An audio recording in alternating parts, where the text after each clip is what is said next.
ခုကတော့အမှုတော်ကိုတောင်းမှဖြစ်ပါတယ်အမှုတော်ပေါ့နော်အတာမိတက်ကိုဒီစုကိုကန်တက်တောင်းမှဖြစ်ပါတယ်ဒါကတော့ဂေါတမ်ဘာနေစီလာပြီးတော့နုမစုဘူတာရောက်ပါပြီနုမစုကနေ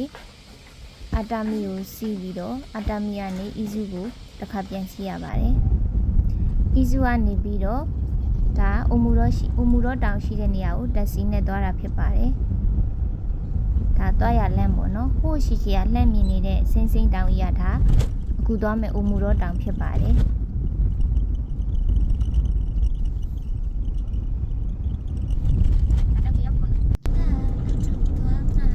အခုဆိုရင်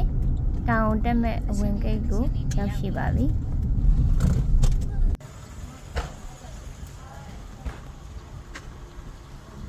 ကေပဲစီပြီးတော့တက်ရမှာပေါ့နော်9 နာရီမှဖွင့်တာဖြစ်တဲ့အတွက်တန်းစီဆောင်ရပါတယ်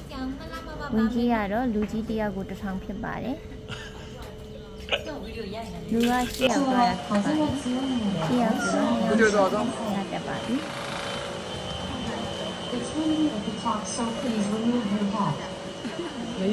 တက်သွားပြီဟုတ်တော့တော့ဆက်တက်တဲ့အခါမှာလေချမ်းတဲ့အတွက်အုတ်ထုတ်တွေစောင်းလို့ရှိရင်အုတ်ထုတ်တွေချွတ်ထားတာတို့ပေါ့နော်ဖုံးကိုလုံးမကြအောင်ကင်ထားတာတို့ပစ္စည်းတွေကိုလုံးမကြအောင်ပေါ့နော်ကင်ထားတာတို့လုံးတင်ပါတယ်ဒီကတော့တောင်ကိုရောက်ပါပြီစိတ်ဆိုးနာဒါအလေးရချိုင်းဝိုင်းပေါ့နော်တောင်ကဒီပတ်ပတ်လေးကကုန်းအလေးရချိုင်းဝိုင်းဖြစ်ပါတယ်စပြီးတပုံလေးရိုက်နေကြပါပြီလေကတော့ရှယ်တိုက်သလားမပြောနဲ့အမအပင်နေတိုင်းကြည့်လိုက်ပါတော့စပင်းနေလက်ကြည့်လိုက်ပါတော့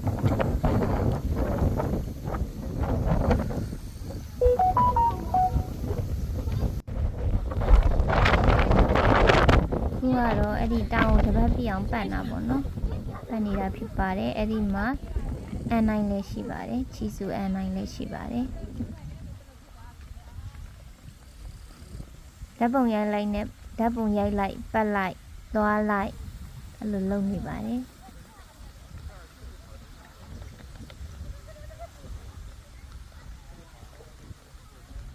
တပတ်ပြအောင်ပတ်ရင်းနဲ့အောက်ကိုပြန်ဆင်းဖို့နေရာကိုရောက်အောင်သွားမှဖြစ်ပါတယ်